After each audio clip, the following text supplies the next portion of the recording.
5 days had slipped by since our child entered the world, and the joyous occasion was marred by an unexpected visit from my husband.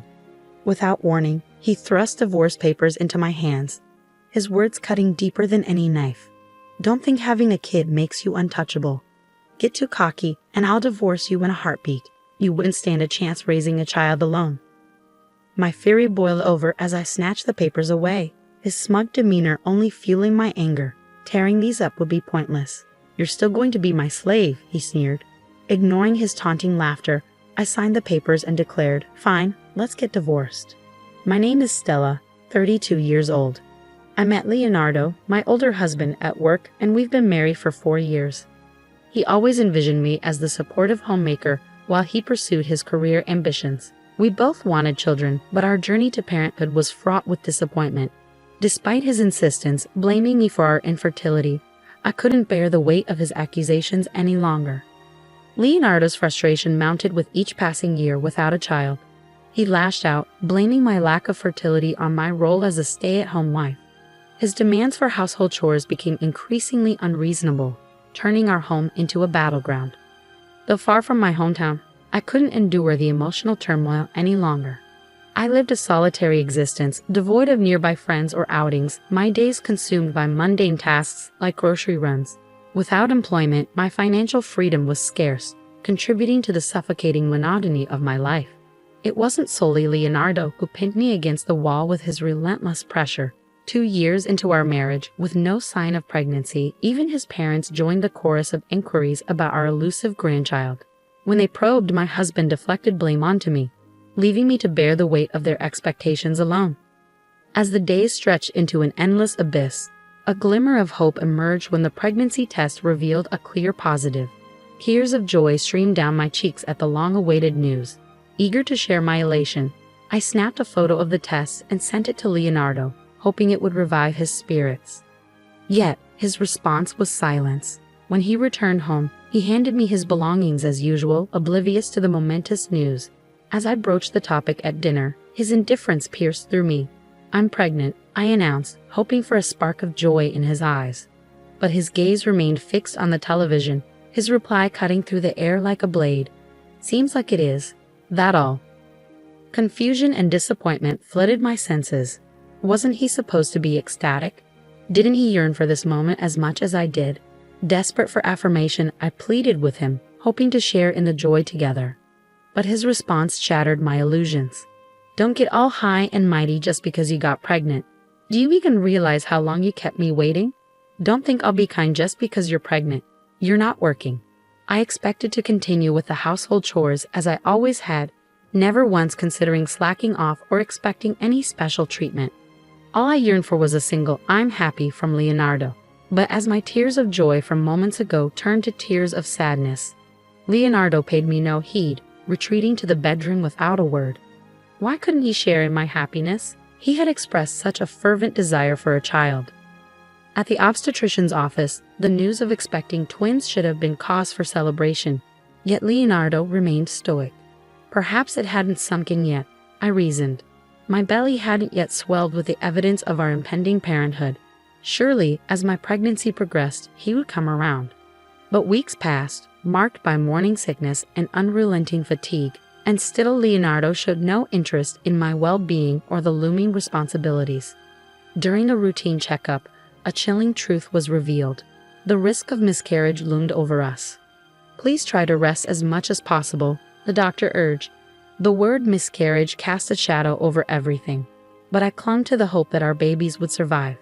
The doctor's prescription was clear: bed rest at home. Desperate for Leonardo's support, I reached out to him, but once again silence met my plea. Even when I shared the news of the checkup upon his return, his demeanor remained unchanged. Struggling through the days, I realized that I couldn't endure this alone. That evening, I made the decision to retreat to my parents' house earlier than usual.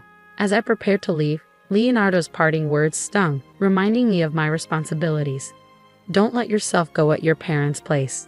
And remember, you're still in charge of the house when you return. Don't slack off too much." The next morning, with my parents' support, I settled into the familiar comfort of home. Despite the uncertainty surrounding my pregnancy, the reassurance from several checkups was a small comfort amidst the turmoil. When I reached out to Leonardo to share the news of my latest checkup, his response was curt, lacking the warmth I longed for. But what truly shattered my illusions was the unexpected sound of a woman's voice on the other end of the line, calling out to Leonardo. It was a jarring realization, confirming my suspicions that his love for me had waned. Rubbing my growing belly, I resolved to face the truth. Leonardo's cold demeanor finally made sense. I couldn't deny the reality any longer. As I contemplated my next steps, a longing for freedom surged within me. Cooped up at home for nearly 2 months, I yearned for a taste of the outside world. On a warm, sunny day, I ventured out for a walk, the vibrant greenery offering a brief respite from my turmoil. Unexpectedly, I heard my name called from behind. It was Jameson, my childhood friend, who had stumbled upon me. Despite years apart, our reunion was filled with warmth and nostalgia. Over tea, we shared stories of our lives. Jameson, now a lawyer, had recently opened his own practice, offering a glimmer of hope for a new beginning. I had a sudden realization. In cases of infidelity, there's a possibility of claiming compensation, right? I accidentally voiced this thought, and Jameson's demeanor shifted to one of seriousness. Sensing his concern, I found myself divulging thoughts I had kept buried deep within me. The struggles to conceive, my husband's emotional detachment, and the pain of witnessing his intimacy with another woman all poured out. As I spoke, tears welled up, the weight of my emotions becoming too much to bear. Despite not being in the prime of my youth, I found myself breaking down, heedless of the onlookers around me. Jameson's stooping words brought a sense of calm, his promise of support a beacon of hope in my darkness. "Let's gather evidence," he urged, his determination unwavering. "You can't fight without proof of infidelity. Anything will gather physical evidence." Grateful for his guidance, I agreed to enlist the help of a private detective agency recommended by Jameson. With their expertise, we uncovered the painful truth. Leonardo had been entertaining his mistress in our own home, their affair flourishing under my unsuspecting gaze. The woman, a colleague from our workplace, had been well aware of his marital status, yet chose to engage in a clandestine relationship with him. It was a devastating blow, especially considering the timing coincided with Leonardo's growing frustration over our infertility struggles. Blaming me, he had treated me as little more than a servant, indifferent even in the face of my pregnancy. Anxiety gnawed at me as I faced the impending arrival of my first child. Little did I know, while I grappled with the uncertainties of motherhood, my husband was entangled in an affair with another woman.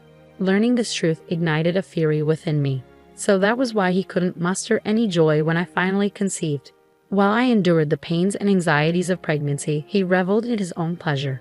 Mere divorce wouldn't suffice. I was determined to make him pay for his betrayal. With Jameson the lawyer by my side, we crafted a plan to ensure justice. Jameson's unwavering support bolstered my resolve, his genuine concern a beacon of comfort in my storm. On the day of my delivery, amidst the pain and anticipation, I brought 2 healthy twins into the world. Yet it was only on the 5th day that Leonardo deigned to show his face. His callous words pierced through me like daggers, his disdain evident even as I lay recovering from childbirth. "You took 9 days in the hospital, huh? What a luxury," he sneered. "You couldn't even get pregnant quickly, neglected your duties at home, and ended up with a C-section. You're a failure as a woman." His words were a cruel blow, especially considering the circumstances. He didn't even spare a glance at our newborns. Containing my rage, I accepted the piece of paper he thrust towards me. Divorce papers already adorned with his signature. "Don't think having kids makes you untouchable," he spat. "If you slack off on housework because of them, it's instant divorce. You'd be in trouble if we divorced, right? I won't forgive you." My husband brandished the divorce papers before me, his actions igniting a fiery rage within me. I snatched the papers from his grasp, his taunts falling on deaf ears. "Tearing it up is useless," he sneered. "I can easily obtain another from the city office." Ignoring his derision, I retrieved a pin from my bag. "Fine, let's get a divorce. It's something I've been wanting too," I declared, my determination unwavering. "And I won't allow you near the children. I want you gone from this place as soon as possible." With those words echoing in my mind, I signed the divorce papers, Leonardo's sneer only fueling my resolve. As he reached out to snatch them back, his threats echoed through the room. "Do you even know what you're saying? How will you raise these kids alone? You should just be my slave for life." But I was resolute. I've already informed my parents of our decision. From now on, I'll live with them. I don't meet a man who cheats on me, I countered, my voice steady despite the turmoil within. How long do you think that bravado will last? You can't make it without me. You'll regret it when it's too late, he warned, his arrogance palpable. However, before the tension could escalate further, a new voice cut through the room. Excuse me, my name is Mr. Wood, and I'm Stella's lawyer, Jameson announced, stepping into the fray. Leonardo's grip on the papers faltered at the unexpected intrusion. Who are you? What do you mean, lawyer? Leonardo demanded, attempting to assert his dominance. But Jameson remained composed, undeterred by the confrontation. We already have evidence of your infidelity. If you don't agree to the divorce, we'll proceed with mediation or a lawsuit. And if you refuse to negotiate compensation, we'll take this matter to court, Jameson stated firmly, his resolve unshakable. Caught off guard by the legal threat, Leonardo hesitated, allowing a moment of pause in the heated exchange. I couldn't fathom the absurdity of the situation. After broaching the subject of divorce himself, Leonardo now seemed bewildered by the prospect. Jameson's persuasive arguments fell on deaf ears as I handed the signed divorce papers to him, seeking refuge in the authority of the law. Mr. Wood, please take care of this, I requested, passing the papers into Jameson's possession. Before Leonardo could react, Jameson swiftly secured them in his bag, his demeanor radiating confidence and authority. But Leonardo's disbelief quickly turned to desperation. You're joking, right? We're not really getting a divorce, are we? He pleaded, his voice tinged with panic. You know you can't manage without me, especially with twins. It'll be a financial burden. I met his plea with a steely gaze, refusing to waver. I can't believe you're the one who brought up divorce, and now you're saying this. We're still getting divorced, and I'll be seeking alimony. You never planned on contributing to household chores or childcare, did you? His attempt to belittle me with threats of dependency only fueled my anger. Don't demean women by suggesting they become slaves, I snapped, my voice rising in indignation. From now on, if you have anything to say, go through Mr. Wood. There's no point in coming here. We have nothing more to discuss. As my words sank in, Leonardo's face flushed with rage, his fists clenched in fury. But before he could escalate the confrontation further, I stood my ground, unyielding in my resolve. With a cough from Jameson, Leonardo seemed to snap out of his anger, lowering his clenched fist in defeat. That's how it is, so please leave. Jameson's firm words seemed to deflate Leonardo, who left the room with slumped shoulders. Following that confrontation, I enlisted my parents' help to submit the divorce papers to the city office. Without any complications, the papers were accepted, and I was finally granted the official divorce I had sought. From that day forward, my phone was bombarded with incessant calls and messages from Leonardo. However, Jameson's professionalism shone as he adeptly handled the legal proceedings. With his assistance, I received proper alimony from both Leonardo and his affair partner, ensuring financial stability for the foreseeable future. Several months later, their affair was exposed at their workplace, leading to the woman's voluntary resignation and Leonardo's transfer to a rural area. Despite his attempts to start anew, rumors trailed him, resulting in social isolation and eventual dismissal from his job. Meanwhile, I returned to my parents' home, facing the challenges of child-rearing every day. Yet, with the unwavering support of my family and Jameson, I navigated through the trials of parenthood. In an unexpected turn of events, Jameson confessed his long-held feelings for me, expressing his willingness to embrace my past and build a future together. Without hesitation, I accepted his proposal, and we embarked on a new journey as a family. Now Jameson treats the twins as his own, and I am eternally grateful for his steadfast support.